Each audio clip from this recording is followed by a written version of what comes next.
All right, let's get started. Thank you all for attending. This is another seminar in the seminar series of ARMA Technical Committee on Induced Seismicity. And on behalf of the co-chair and other members, I would like to welcome you to today's seminar, which will be presented by Mark Van Dyke from NIOSH. It's an interesting topic dealing with induced seismicity associated with longwall mining. It's kind of a departure from some of the material we've been hearing in our seminar series, but nevertheless, it's an important component of induced seismicity challenges. And of course, we'll hear more about the presentation soon as part of the formal introduction. But before we get to that, though, we have a few announcements to share with you.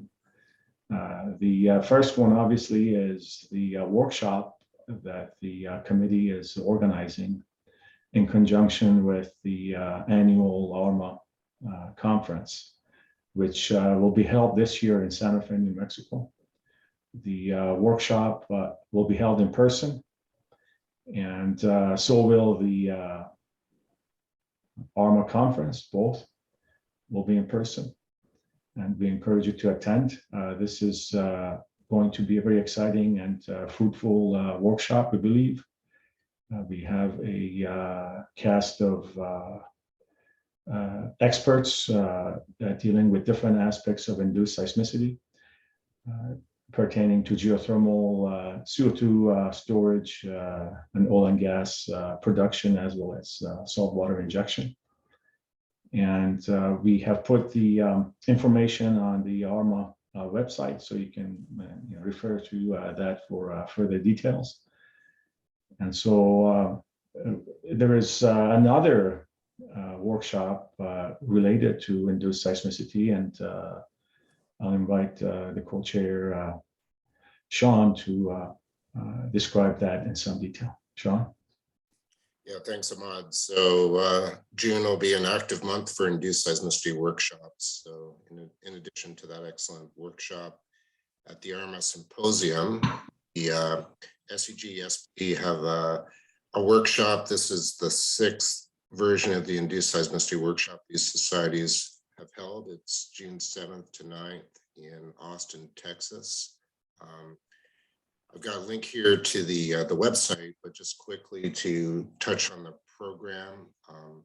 It's a 3-day event, starts the afternoon of June 7th. So we've got a plenary session with keynotes by Mark Zobak, Aaron Velasco, the state seismologist, and then Commissioner Jim Wright with the Railroad Commission, and then sessions highlighting some recent research on the topic. Moving on to June 8th, a full day on June 8th. So we're going to kick it off with a dedicated session on regulatory challenges and opportunities. So excellent representation from the US and Canada for different regulatory bodies, what they're doing to handle, manage induced seismicity. And then a case study session. So a number of industry case studies will be presented in that. So it'll be a very, very impactful session in itself. And then Wednesday afternoon, some breakout sessions. We're trying to set this up to encourage participation from the attendees. So an opportunity to kind of weigh in on some key topics. And then a poster session on Wednesday afternoon. And then we'll wrap up June 9th with 2 panels. One, I think, very topical, talking about data availability, both injection data, geological data, and seismology data. And then finishing up with a panel discussing path forward for what the future might look like for induced seismicity. So this is, in the past, been a very popular event. If you're interested, I would encourage you to go to the SEG website. I will say the registration will be capped at a certain level, and accommodation rooms are pretty tight in Austin. So if you're interested, I would encourage you to book early. So with that, we'll move on and talk about upcoming webinars. Jens? Hey, well, I'll just say quickly that we have an exciting lineup coming up. It'll be the first Friday of every month for all of these talks at 10 a.m. Central Time. Aside from next month, June, because of those workshops. First, we have Rebecca Harrington, who will be talking about source properties of induced earthquakes and the use of that information to understand fault activation. Amy Fox will be speaking about induced seismicity and stress in Western Canada. Then we have Julian Baumer from Imperial College London, and following that in October, David Eaton. So stay tuned for the titles of those talks, but I think it's going to be a very exciting group of talks coming up, and I'm very much looking forward to Mark Van Dyke's talk today. Good morning, everyone. This is Mahdi Haddad at the Bureau of Economic Geology. I would like to highlight some general logistical rules for running this Zoom meeting. Everyone during this talk will be muted in order to hear the speaker well. And please submit your questions during or after the talk in the chat function at the bottom of the Zoom meeting window. Please send these questions to everyone for us to summarize them if they are repetitive and to use time more efficiently. And this specific Zoom meeting is recorded, and you can refer to this recording in our YouTube channel. The link to this YouTube channel is in the invitation email. Please subscribe to this YouTube channel to receive notifications for the future uploads. And without further delay, let's invite Mark to take over the stage and present his talk. Thank you, Mark. All right, thank you for the introduction. Can you hear me okay? Just to make sure everything's going good. Yes, we hear you very well. Thank you. Okay. So are you seeing my slides currently? No, you haven't shared the slides yet. Okay, so.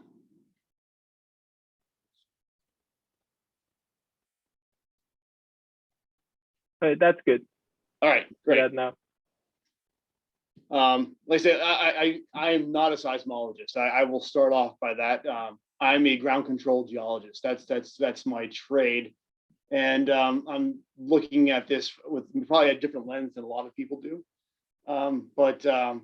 So the presentation is about trying to develop a forecasting map for a longwall coal mine. I'm Mark Van Dyke, geologist with NIOSH from the Pittsburgh Mine Research Division. And this opening slide is showing us dropping one of our triaxial seismic instrumentation down one of the gas walls that's about to be plugged at this mine. This was a pretty clean installation. I'll show you a picture at the end where we're adding some fiber optic cable and stuff like that. It's not quite as clean, but you can see that too. So first, a little bit of, I got to tell you a story, a little bit of the seismic history of this mine. The mine's a longwall mine, a coal mine in southwestern Virginia. And this really started with 3 mining-induced seismic events that were pretty significant of 3.4, a 4.3, and another 3.4 in moment of magnitude in years between 2005 and 2007. The 4.3 was so powerful that it created the air blasts that knocked workers off their feet, blew out ventilation, and actually reversed the ventilation, and a mine fire resulted. So that got a lot of attention on the mine. MSHA, really was focused on this mine, and as a result of some of the mine and MSHA working together, they installed a surface seismic network to record these further events. They have 7 surface stations that recorded 181 seismic events between 1.0 and or greater from January 2009 when it was started to October 2016. Like I said, this series of papers that I wrote for this are actually 3 different papers. The first 2 focus on how we developed the forecasting method up till 2016, and then the third paper is focusing on how well we did forecasting future seismic events from 2016 to now. But the source of these large seismic events is believed to be the massive sandstones that are above the Pocahontas #3 seam.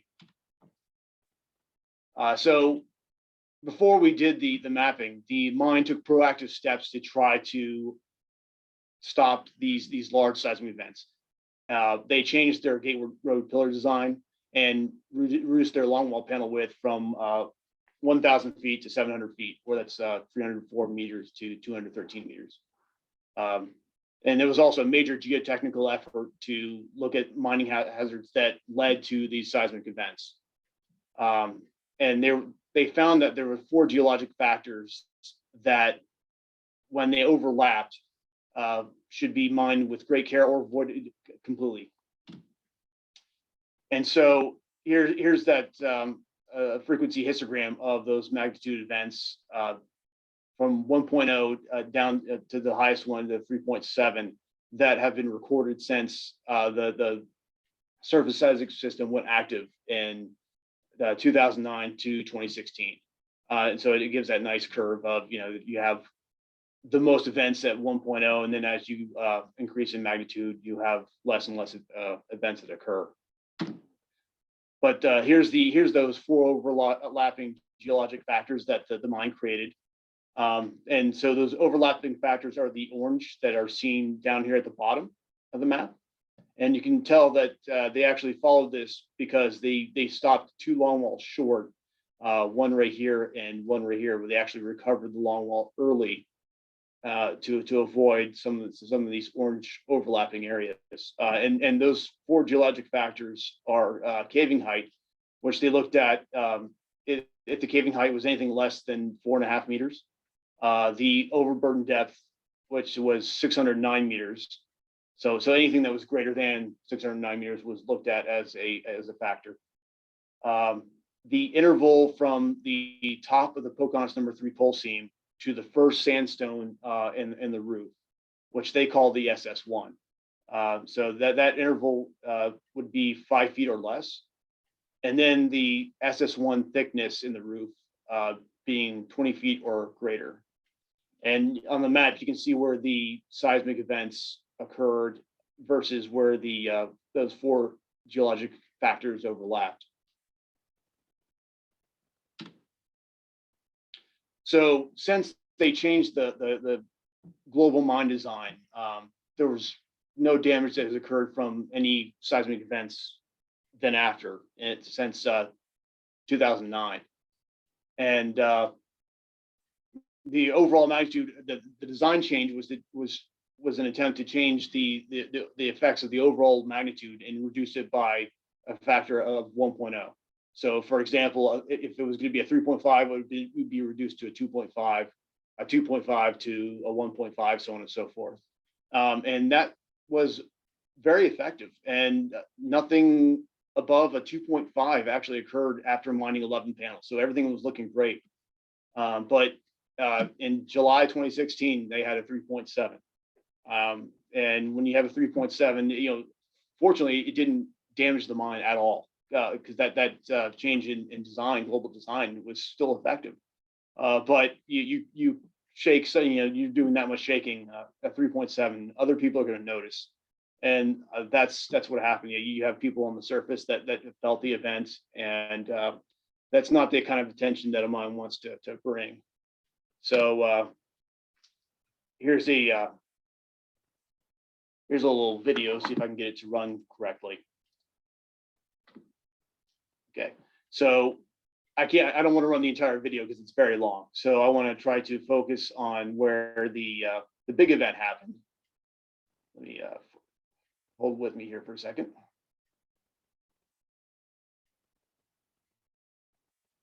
Okay, so I will play a little bit of the video. And you can see the gray area here as the longwall is progressing. Let me bring that back just a little bit. Probably. Okay, so get my laser pointer back on. Okay, so you can see the longwall progressing here, and you can see the associated events. And as you know, when it gets quiet, you got to worry about it. And that was the big event, the 3.7. So I will rewind that and slowly progress the video. And there's the 3.7. So, I mean, what happened was, in a lot of these large seismic events, it got real quiet for a long time. Energy's building up, and then boom, you have a 3.7. So, I mean, this is all being captured by that 7 system, the 7 surface seismic systems that they had. Let's point it back on. And so here's the local radio station, posting the event. They called it 3.4 as far as the USGS, but at the local system they got it. They had a 3.7. So that's not the kind of attention that the mine wants to bring upon themselves. So when they had that, they wanted to look at where that they had the highest potential of getting a seismic event of 3.0 or above, mostly because that's where you start really feeling the shaking. So the mine came to NIOSH looking for a collaborative study to try to figure out what these parameters are, and they opened up the geological books to us, and they have quite an extensive library of data. Which includes 1,031 fiberscope holes, 224 core holes, and 897 interpreted E-logs that have gamma and density. That's even more today, because that was back in 2016. Those numbers, they even have even more data. And when you put that on the map, this is what it looks like. You can see how dense that data is. So all the green dots are all the fiberscope observations. So down these gate roads, they try to take fiberscope observations at every other crosscut. The blue dots are either E-logs or core, the place where they drill core. So the coverage of the data is quite extensive. And just to show what the general geology looks like, starting off with the floor down here, they have all these units are unnamed except for the Pocahontas number 3 seam, but this floor sandstone is unnamed, and generally it can be 6 meters or greater. Then followed by a what they call a fire clay. It's just a clay stone, averaging somewhere in between, being not present to being about 1.5 meters thick. And followed by the Pocahontas number 3 seam, which averages about 2 to 3 meters in thickness.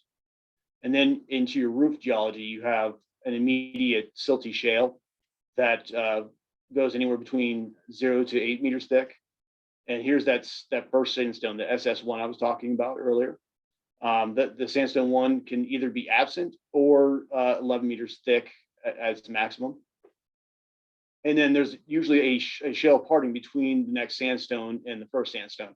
So this shale parting can either be absent or about a 1.5 meters thick. And then followed by what they call the sandstone 2, the SS2. That's generally the more massive, thicker sandstone of the two. And that averages anywhere between 9 to 23 meters thick. And then not everywhere in the mine, but most places in the mine, you have the Pocahontas number 4 coal seam above the sandstone 2, and either it's absent or it's about 0.6 meters thick. So it's usually very thin and within the region of the mine. And you can see in the logs, when you actually take core from the holes here, you can see pretty easily, here's the sandstone 1 within this first section here, and then there's a red parting right here. And it gets darker right here. Well, that's the shale parting right there. And then this next red line shows the rest of the sandstone 2. I definitely put this slide in here because this is some of the geologic modeling that the mine is capable of. And I think that this image is just fantastic as far as looking at the actual seam. And, this is kind of like, to me, is the future of geologic modeling. But this is just one of the panels that they have, and they put this into a 3D model. Here's that sandstone floor we're talking about. followed by the coal seam, this first sandstone, the second sandstone, and then there's the third and fourth way above that. They didn't put these shales in between because the model just gets to be full of too much. So it's easier to see when you remove the shales. So when we look at the geologic data, there's three different sources I already talked about. We have that traditional NQ sized core that they have, and that's going to be always your best source of data because you can do pretty much whatever you want with it. You can test it for point load, UCS, RQD, visual observations. You can do all that to the core, and so that's going to be your best source of data. Followed by the fiber scope observations, and problem with those that's going to be limited. You did the maximum length of the video scopes or the fiber scopes that they have go between 6 to 9 meters up into the roof. So you're seeing a very small snippet of the rock overall. So really you're not getting beyond that first sandstone. So you can't even see the shale parting or the SS2 above that. So that, I mean, it's treated the data when we put it into the mapping, the model for the mapping, fiber scope and core are treated as the same as far as the importance, as far as a weighting. And then followed by the E-logs, the geophysical logs. So, I mean, the problem when you're looking at geophysical logs, you can't tell the quality of the sandstones. So that's what we want to know. We want to know if there's any cracks. Are there any weaknesses such as coal streaks, shale streaks, mica streaks, anything that can weaken that sandstone to have it cave easier. You can't tell that really very well in a geophysical log. So as far as the weighting system that we did to create this model, we actually put the weighting before we did the modeling. And how we do that is when we look at the geophysical logs, we treat those very conservative. And we just assume that all the sandstone present is going to be massive. So that way we're not trying to assume the quality of the sandstone within a geophysical log, because that for this area would be extremely difficult. Like I said before, it does not incorporate a weighting factors during the processing. We do that pre-processing. And when we do that, that actually helps significantly reduce the modeling time when we actually run the geological model. And this is just basically reiterating what I just said. So core holes, no weighting is performed. The fiber scope, video scope data, there isn't any weighting with that, but you're limited to usually approximately 6 meters into the roof. And then you have the pre-weighting into the electronic logging data, which we like I said, we treat every sandstone that we encounter it within an E-log massive. And here is all that data side by side.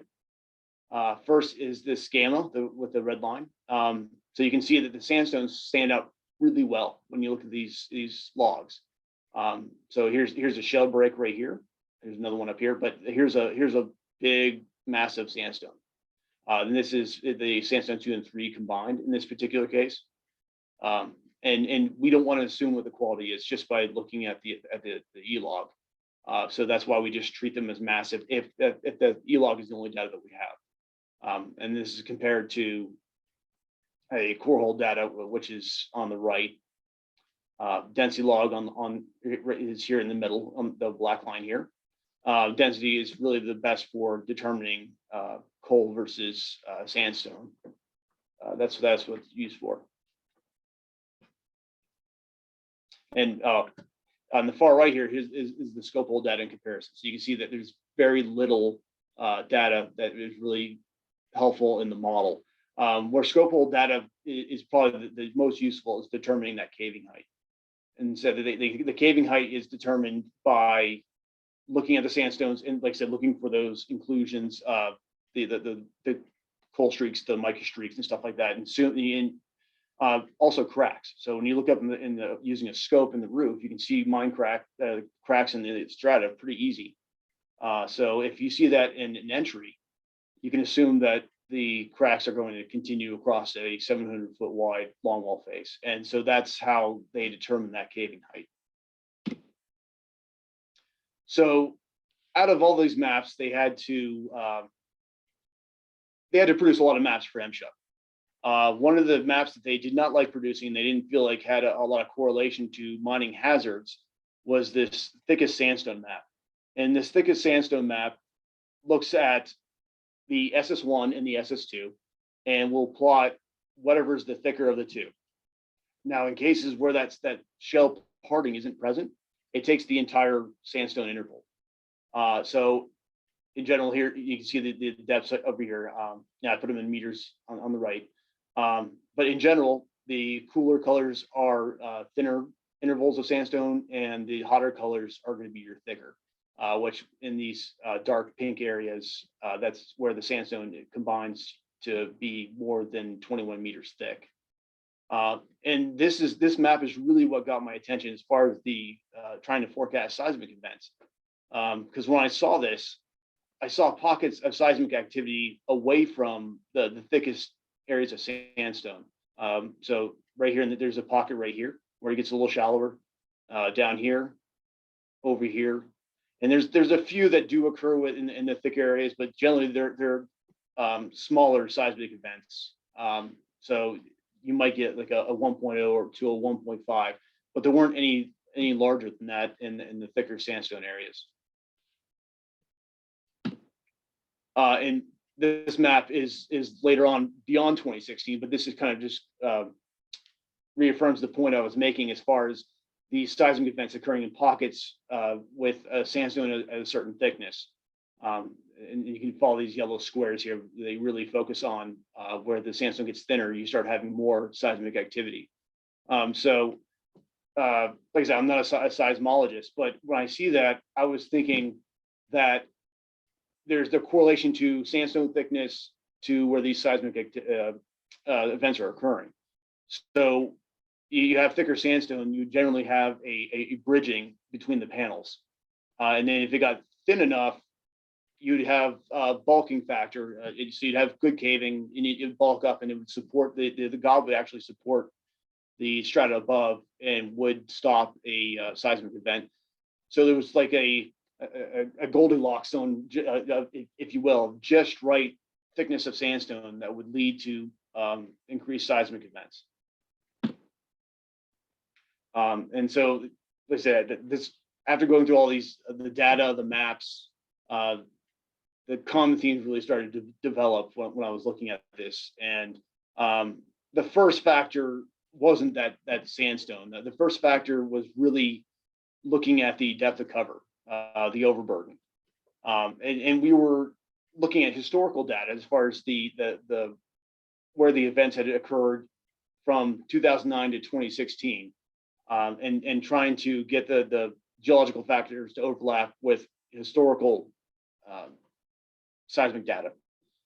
And looking only at overburden, we were able to get a 74 to 89% accuracy historically when we looked at overburden of anything that was 579 meters or greater. And they said that second factor really came in where I was talking about the sandstone thickness. And this map is always capable of being changed further in the future if we get more data and maybe that these limits change a little bit. But when we first made the map in 2016, we found that 6 to 12 meters of sandstone within the first 15 meters of mine roof was a huge correlator to increased seismic activities, larger seismic events. And then the third factor, we brought in the caving height from that 4 geologic criteria map for the reason I said, is because if you have good caving, then you're going to have the gobs supporting the strata above. That's going to stop you from having any kind of seismic events in good caving areas.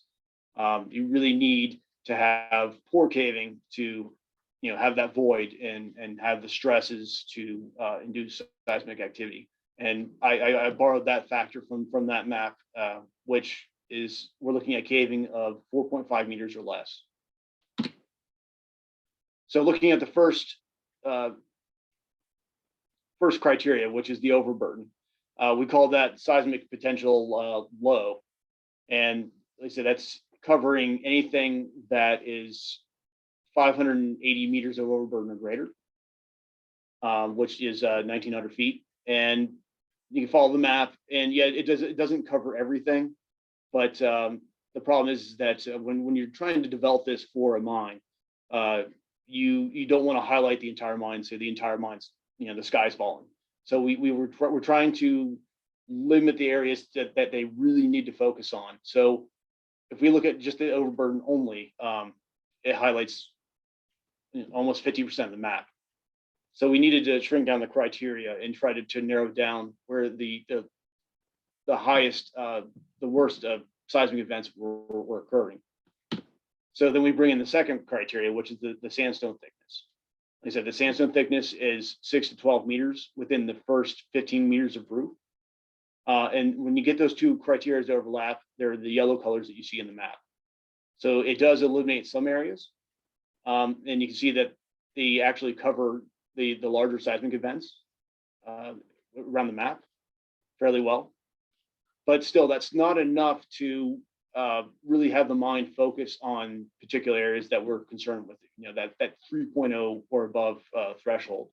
So we needed that last criteria to really reduce the areas, and that's the caving height. So you bring that in, and you have all three factors overlap, and that makes the brown areas on the map.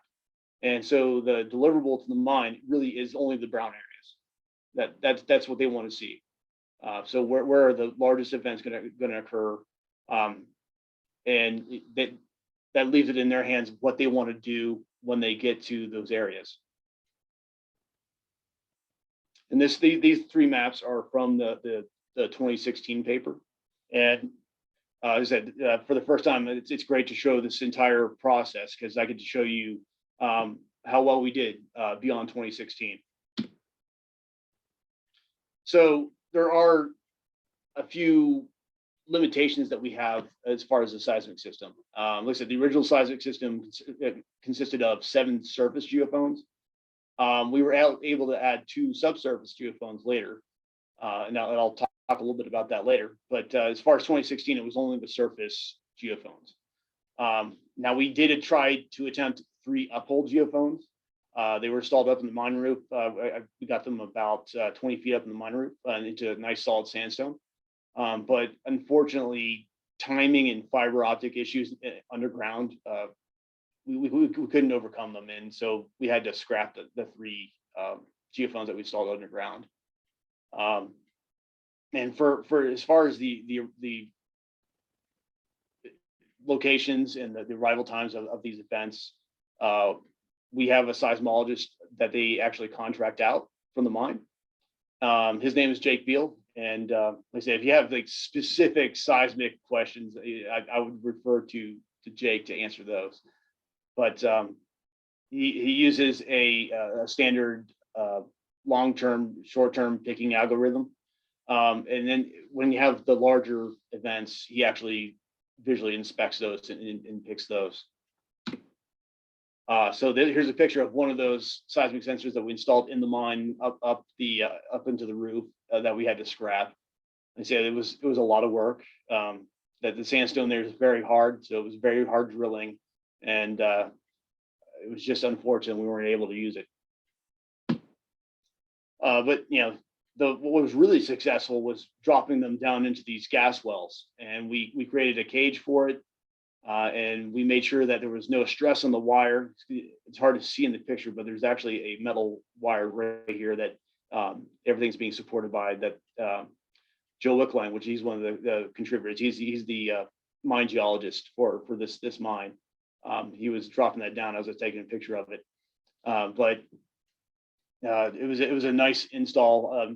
So going into the future, this is how we're going to install all the rest of the sensors that we added to this mine, because it was so much easier. Instead of drilling up into a roof, you're just dropping it down a well. So as far as trying to locate these events, we have some limitations. One, we don't have a good velocity model everywhere. It's located. They have good velocity models in certain locations. So they try to use the information they have from the closest areas to try to determine where the events are actually located. Our biggest problem is the horizontal constraint. And that's why we started putting these seismic sensors down the gas wells, was trying to get better horizontal constraint. And having 2 mine wide is just not enough. I mean, we need more, but we're working on that. It's expensive, but so it's not a quick process. We were able to put one triaxial seismometer down 244 meters down the well. We just recently installed another one, and that one wound up being approximately 630 feet, which I don't know what the conversion to meters is right off the top of my head. But like I said, we just installed it last month, and we also put down a fiber optic cable along with that the seismometer, because they want to, people at Virginia Tech want to see about doing seismic seismology from fiber optic cable. So we went ahead and dropped it down along with this seismometer, and hopefully we can actually develop a really good velocity model from this fiber optic venture.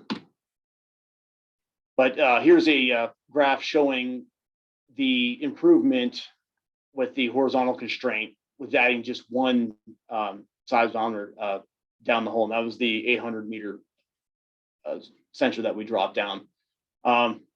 This image isn't great, but hopefully it gets the idea across, because the gray dots are all of the seismic events, not including that one downhole sensor.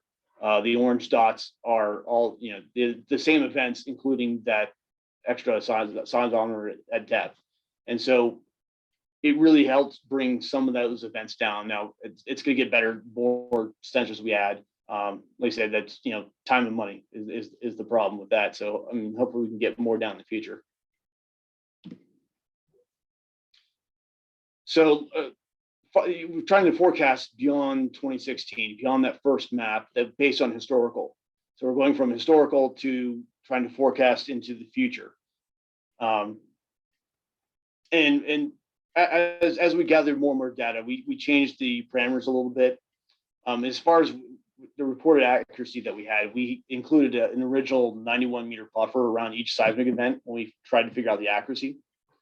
And that's due to either the accuracy of the system, the accuracy of the maps, the overburden maps and stuff like that. So we gave a 91 meter buffer. In the new version, going beyond 2016, we actually reduced that buffer to 58 meters. We also changed the thickness of the sandstone a little bit in that second factor. So instead of looking at the 6 to 12 meters, we reduced that a little bit on the low end, and we changed that from 4.6 to 4.6 to 12 meters of thickness of sandstone. So that second criteria got changed just a little bit. We made the sandstone a little bit thinner on the low end. So those are the only changes that we made going from 2016 to now. And so looking at the areas that were mined beyond 2016. So this panel right here was the last panel that was mined in 2016. Then they moved over to what they call the east panels, which is up here in the north. And then they went back to the right panels and finished these panels down here. Now, as far as changing the mains and making it turn like that at like almost a 45-degree angle, they encountered some geological problems along that angle. So they made the panel shorter to avoid it. So first, we're going to talk about the east panels. Like I said, we'll go back, and here's the east panels. Looking at the overburden. So in general, the overburden was actually a lot less than what we had previously encountered.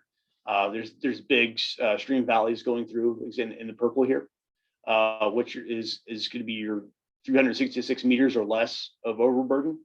Then you go to the hotter colors, the yellows, the oranges, and the pinks. where you're getting into anywhere between 549 meters to over 732 meters. So in general, your greater overburden depths are right here and over here. I mean, there's a little bit right here. So here's the geologic model for those panels. This is the entire panels. And once again, you have your sandstone floor, Pocahontas number 3 seam right here, sandstone 1 and sandstone 2. So the sandstone 1 is fairly thin in this area, and sandstone 2 is a little bit thicker.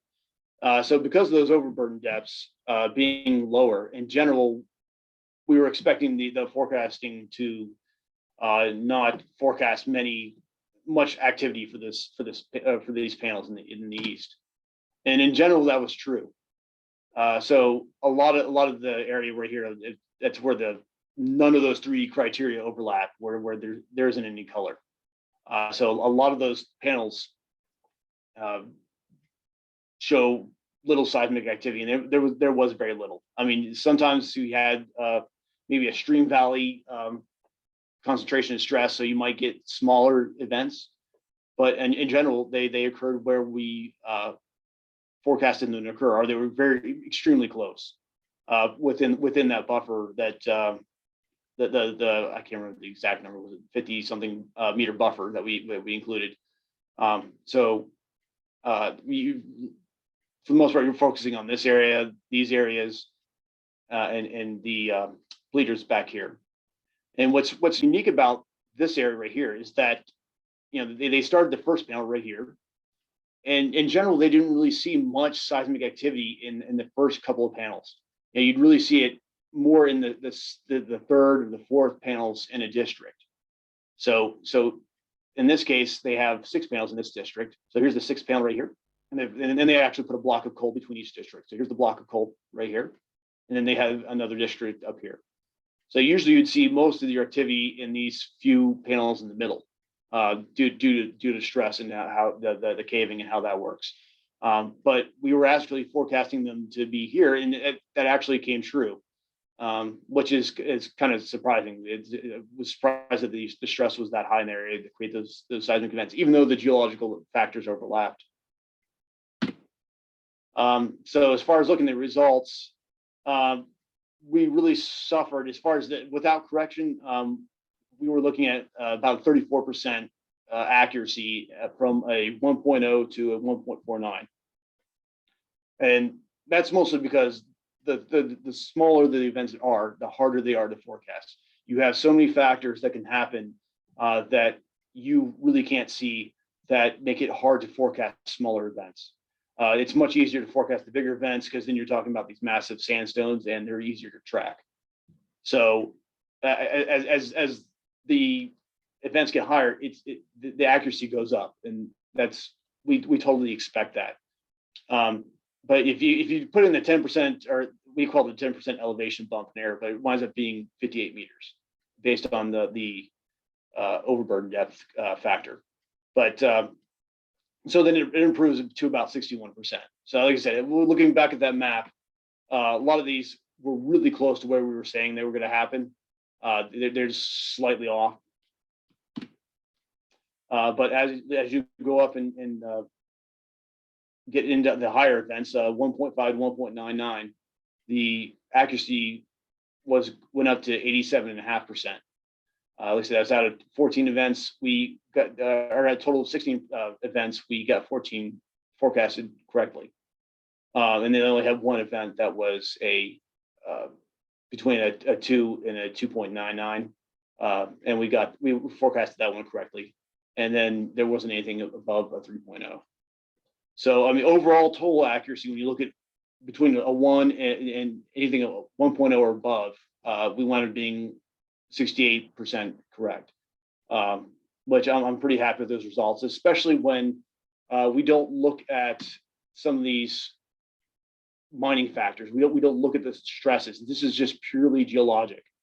And it's that they mine these panels in a different direction. And so the model that I put out does not incorporate changes in direction.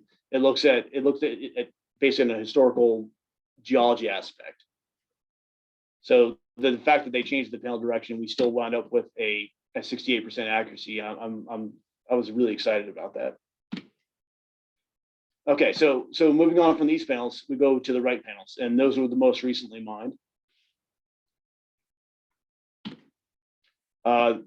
Overburden is still a little bit shallow, but we do have some higher overburdens in the near the mains up here, and down in the bleachers down here, and at the panel startup. So in general, the panels start from down here in the south and then go up to the north to recover at the bleachers.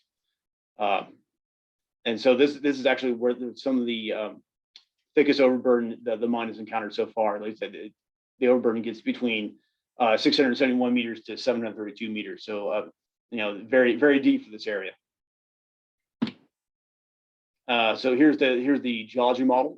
They actually encounter an anticline going into the southern area of these panels. So that's why the model tilts up a little bit. Sandstone floor, Pocahontas number 3 seam. Sandstone 1's a little thinner, but the sandstone 2 is quite a bit thicker in this area.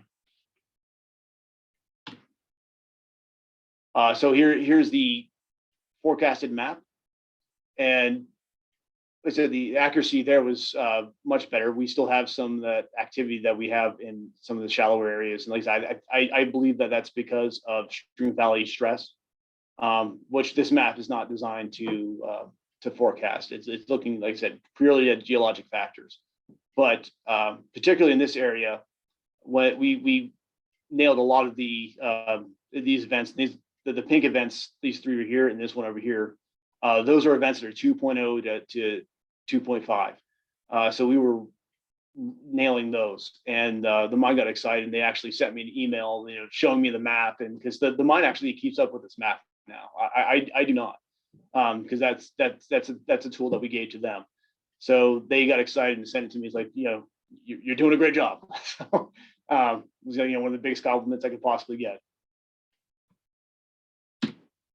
But the accuracy results were much better for the right panels, and like I said, they're mining in the same direction that the historical map was created in the first place. So in this case, you know, when we're looking at the accounting for the elevation error of 58 meters, all the numbers are really high. You know, almost 78% for the lower events, the 1.0s to 1.5s, 81% for 1.5 to 2, and then 87% from 2 to 3. And once again, there weren't any events that were 3.0 or greater. So, like I say, even with without the correction, we were still at 73% total accuracy. But when you add in the correction error, it's almost 80%. So in this chart, we're looking at the forecast results since 2009. So we're going back to historical data plus everything all the new data I just showed you after 2016. And said so far the map is doing great. An overall total accuracy of about 78%. And like I said, I'm really focused more on the larger events, 1.5 to 3.0 plus. And so that's really what these maps were designed for, is trying to figure out where those highest events were going to occur. And so far, it's those accuracies are doing extremely well. So the question is that the mine has this map. They can forecast where the events are occurring. So what do they do with it?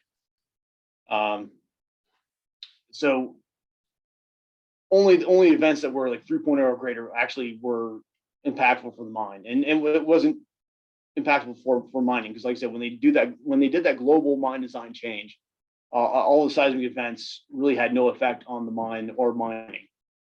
So we're looking at more of shaking above ground and causing damage that way, causing damage to houses and stuff like that. But they still haven't forgotten what happened at that 4.3 event.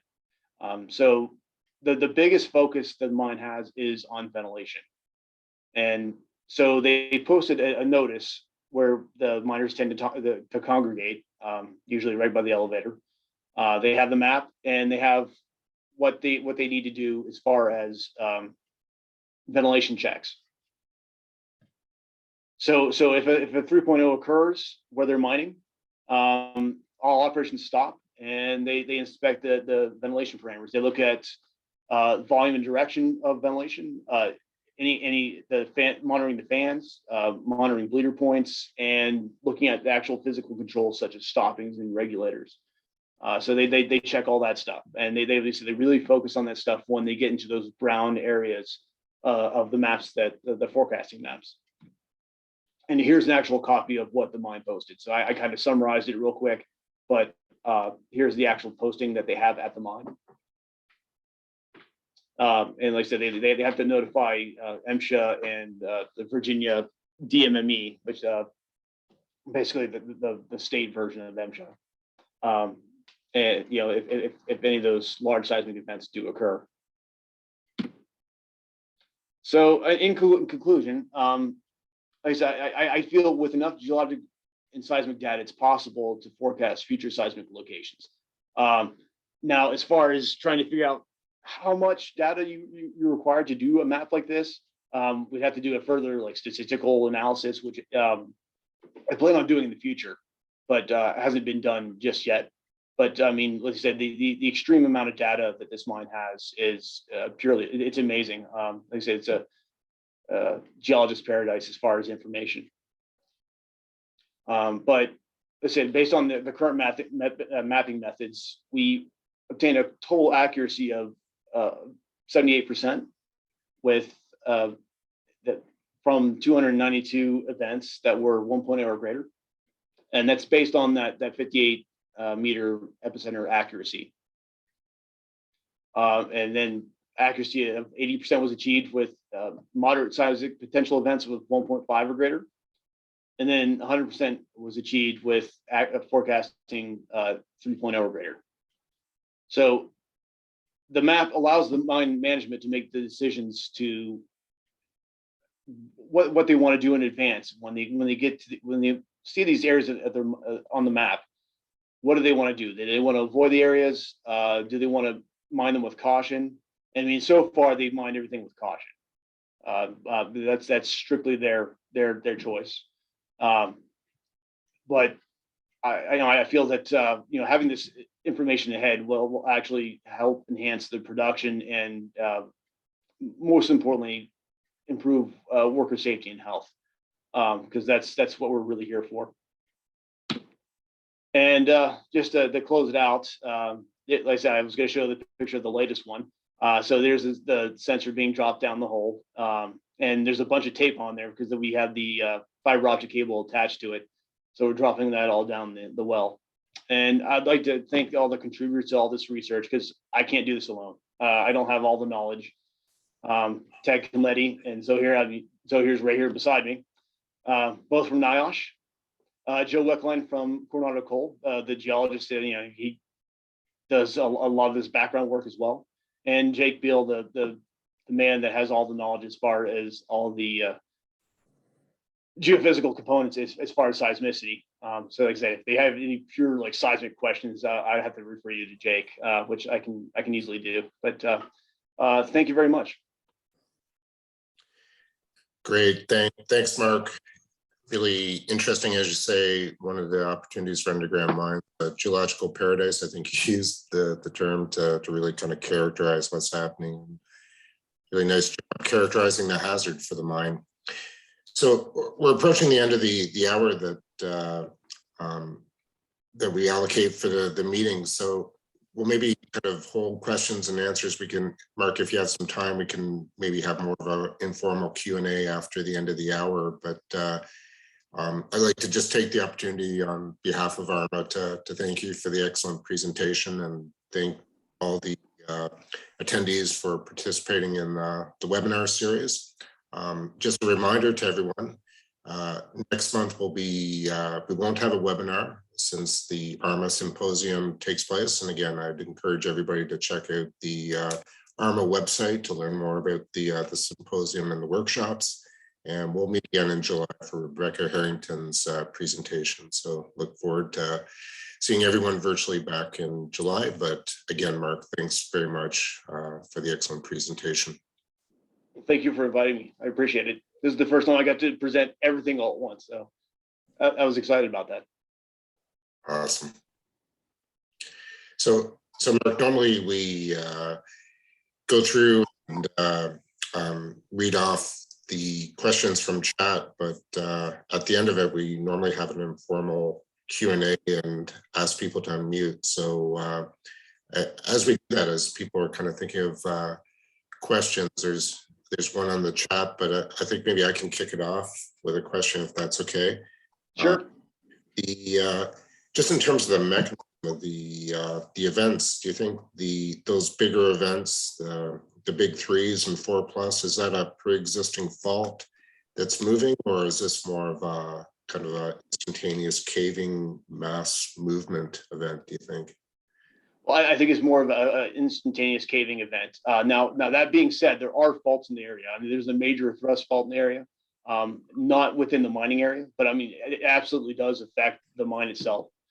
You have some thrust faulting within the coal seam, and so there's actually areas where the coal seam is absent, and then you have like a doubling of the seam in other areas. So it actually like thrusts within the seam and then just double stacks the seam. It's neat to see underground, but as far as impacting, there's no major faults within the mining area, and so I don't think that there's any major faulting that's impacting that.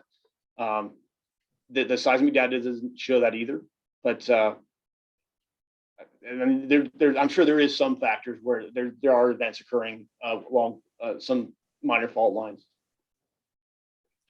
Okay, thanks for that. Yeah, I guess that's always been one of the great opportunities for mining-induced seismicity to actually go underground and see the source characteristics, the source region of what moved.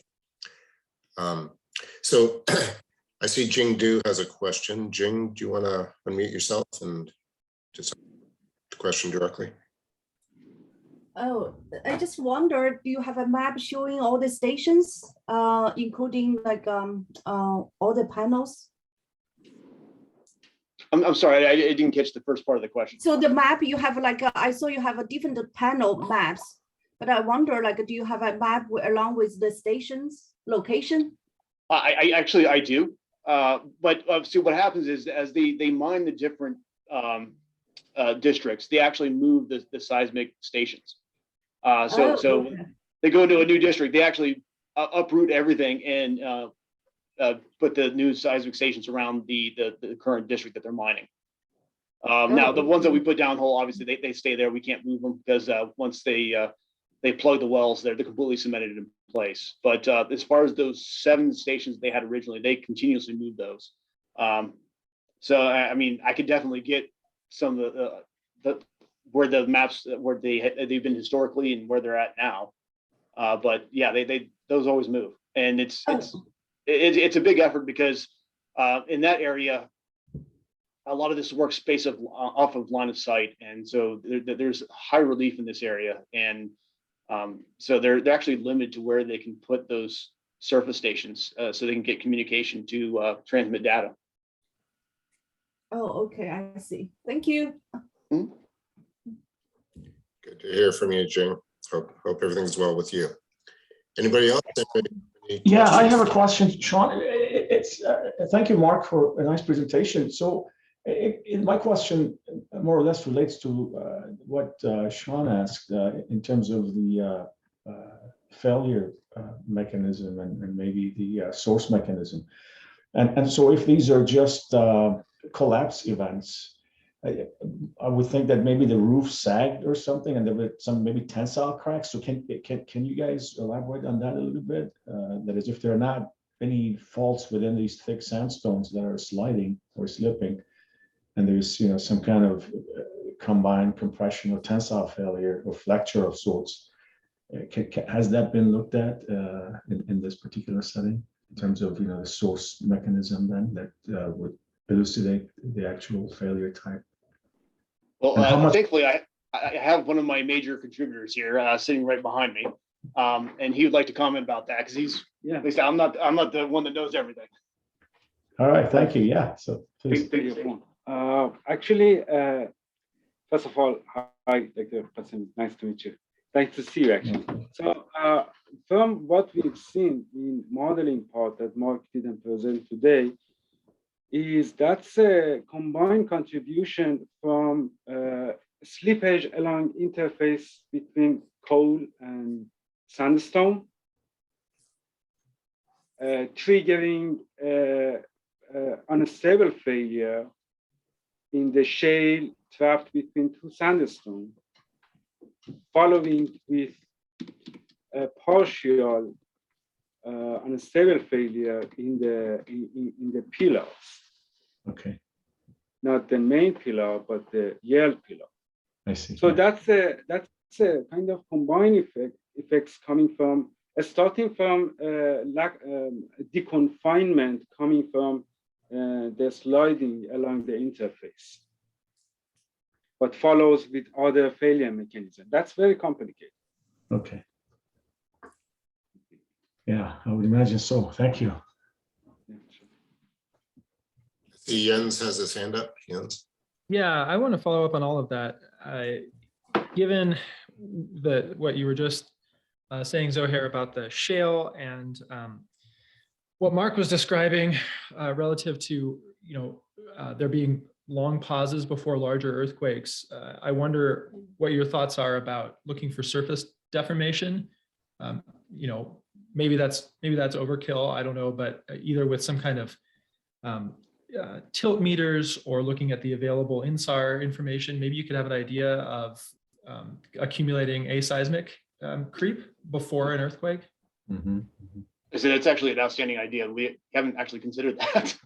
Now, as far as looking at like the ground movement itself, there's very little subsidence that occurs at this mine because, like I said, that strata is very, very competent, and there's actually these sandstones that are extremely clean above that are extremely strong that they actually have problems drilling through when they drill core holes, and so. I don't know the exact subsidence numbers. I'd have to talk to the mine, but it's not much. What's the depth? I didn't catch that. The how deep is the mine? Yeah, I mean, I could give you in feet. Yeah, just yeah. So it averages anywhere between about 1,400 to maybe about 2,400 feet. Okay. So I mean, it's very deep for a coal mine. Yeah.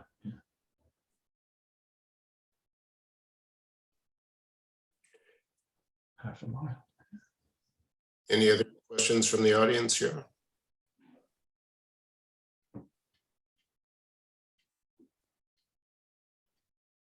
Actually, Mark, I wouldn't mind asking another question. So you talked about the 3.7 being felt by the local population. What about those earlier 4+ events? How widely was the felt?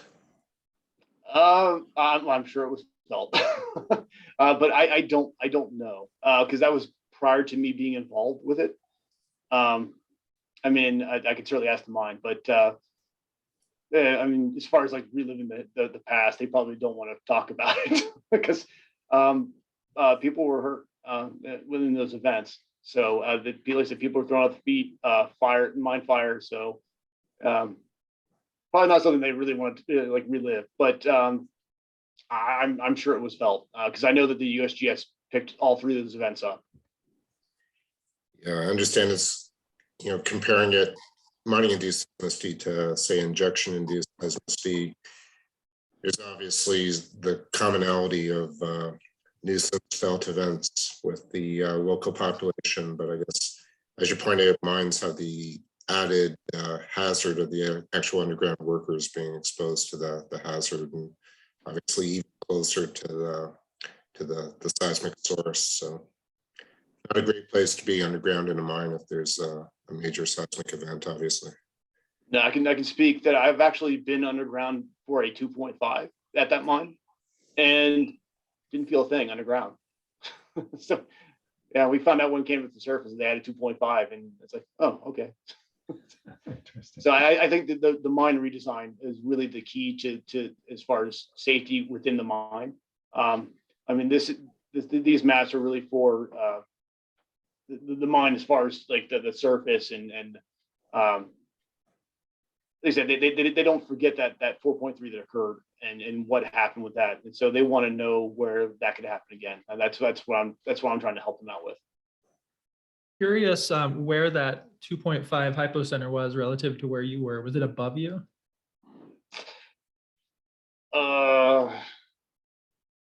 No, because these events actually mostly occur in previous panels that were already mined.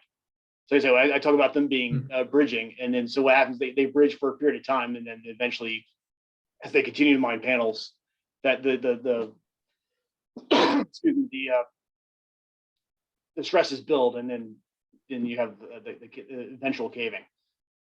So yeah, it was either the panel, previous panel, or the panel behind that. So that's probably a big reason why I didn't notice it. Most of the events happen in adjacent panel, which Yeah. I think has something to do with the stiffness of the system. Because when you, in the active system, in the active panel, you are reducing the stiffness of the sandstone layer above you.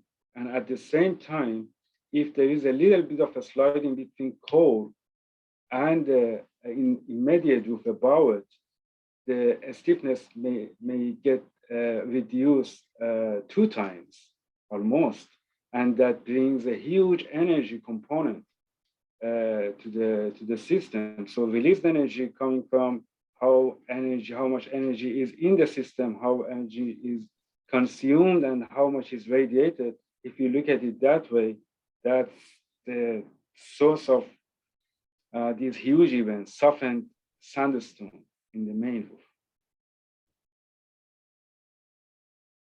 I said overall, because we don't have that horizontal constraint, we have to, make assumptions based on where we feel that those events are occurring. Because one of the questions I've been asked is, well, do you know if they come from the floor? And the honest answer to that is we don't 100% know that. I mean, it's based off of the knowledge of the geology and the mining, and that's where that we assume it comes from the roof, especially with that kind of energy. We feel it's a pretty safe assumption that they're roof events, not floor. Yeah, that's an interesting question. They could come from beneath as well, I guess, but Absolutely. yeah. Especially because that's presumably a sort of reverse faulting environment. So the there's in the process of mining, there would be a removal of overburden stress, which could unclamp shallowly dipping reverse faults, maybe. I don't know if anybody has tried to model what the stresses are at those sort of shallow depths, especially once you've removed all that earth. Do you have much events in shallow coal cases? Well, I mean, the problem is that this whole mine, what is shallow? I mean, 1,400 feet for a coal mine is not shallow, but it is for them. But I mean, that's why we want to keep on putting more seismometers down these wells to try to see how much constraint we can get on that horizontal direction. Because I think it would be interesting to find out if any do come from the floor, which is quite possible. What's the energy of that versus what we see from the roof? That would be like the next step in evolution of this study. Problem is that they don't fund us that well to be able to do something like that. Yeah, that's non-trivial. What I meant by shallow was just that it's relative to the measurements where, or the depths where stress measurements are taken. It's sort of shallow because it'll be affected by the near surface, topography and so on. So it'll be complicated to understand the stresses there, I would imagine, as it is in all mining situations. I mean, it is, especially with the relief changes. Yes. Like I said, the mountains are very steep. For Appalachian mountains, they're very steep. So that's why we do see seismic events occurring in shallow, like 1,400-foot overburdens that I wouldn't expect. But like I said, you do have that valley stress, which I think is driving that. So I see there's a question from Paul Freeberg on the chat. Paul, do you want to unmute and ask? Sure. I know that Chris Pankow and a bunch of other folks, I think folks from Berkeley, modeled a mine collapse in Utah. I was wondering if anybody did any similar moment tensor or focal mechanism modeling for the largest event that you had there. Focal mechanism. No, we actually, yes, we are working on it. Not ourselves, but the team of seismologists in Spokane. We are gonna work with them to figure out what is the focal mechanism, so we can say something about the shear wave energy and how much of the event is coming from a slippage and how much of it is coming from a collapse or compressive waves. So yeah, I was wondering if there was any. I was wondering if there was any double couple or thrust mechanism in the source function. So are you working with Derek and Sean at in Spokane? Well, I mean, Derek was the one that came up with the idea of using the fiber optic. Okay. I showed a picture of us dropping the sensor down the well and the fiber optic cables taped to that. So that's Derek's gig. And like I said, I'm hoping to get a nice velocity model from that. And if it works, like fiber optics is the way to go from now on. So that'd be nice. That'd be a huge money savings. Great, thanks. I have a question about the geophone deployment in the well. So for that specific well, do you need to just couple that geophone to the wellbore wall? How did you achieve it? If you want to see the arrival of the wave, you need to have mechanical coupling of the geophone when you deploy it down the well to the wellbore wall. So when we put down the well, what happens is we have it at a specific interval that we're looking at putting the geophone at. So when they have these gas wells, the company has to plug these wells, which what they do to plug them is they fill them up with cement all the way up to the surface. So what we do is say, hey, we would like to put the sensor at 800 feet. Can you stop at 800 feet? Let us put down the sensor, and then you fill up the rest of the well with the concrete, and that's how we do it. Okay, so in that specific well, you filled it with concrete after that? Correct. Okay, cool. Thank you. And what was the vendor? Can you share it? What was the vendor for that geophone that you deployed? It's just the geophone's ESG. GSG, okay. ESG? Yeah. We don't promote any one particular company or anything else like that. I mean, that's not, we can't do that. Okay, but, I know. Yeah. We have some test sites, so maybe we would like to do that in the future. So because of that ad, so yeah, I know we are not advertising any commercial products here, but yeah, thank you for sharing this information. I'm clearly not promoting any company. Okay, cool. I understand. Thank you. I think Mark Gordon has a question. Mark, do you want to unmute yourself? Okay, so we were just wondering what the water table level was and if that has any impact on the seismicity. Flooding. It's another good question. I would say no, for the most part. I mean, maybe the mine has some of the information, but I certainly do not, as far as anything that I did for the creation of these maps. On the sale. Yeah, I mean, as far as the mine itself, I mean, the mine is a very dry mine. Okay. That can cause collapse at any time.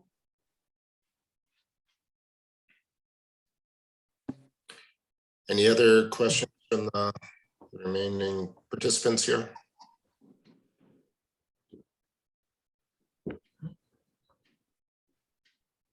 Well, if not, I guess we can wrap it up, but Mark, again, apologies for the difficulties getting logged on, but nothing like just in time Zoom connections. Yeah. But it's a new remote world that we live in. Yeah. You recovered nicely. There's no sense of of panic in the first few slides. So that was good. Yeah, I realized, Mark, that the problem was the email address that we had in our distribution list was different from the email address that you posted in the last slide. So, so I added the new email address to the list. So maybe next time that you want to present, I can add this to the authentication exception, Yes. and then it works. Well, better. I mean, it's a strange because, you know, federal government, we have actually 2 different email addresses. So the one I shared at the end slide is actually the one that we're supposed to share. Oh, I just went past everything. Oh, okay. So I mean, the email address in this last slide is the one that we're supposed to share to the public. Oh, okay. So, I mean, like I said, traditionally, if I'm going to join these meetings in the future, then that's the email that I probably want to join with. Okay, sure. I keep this one.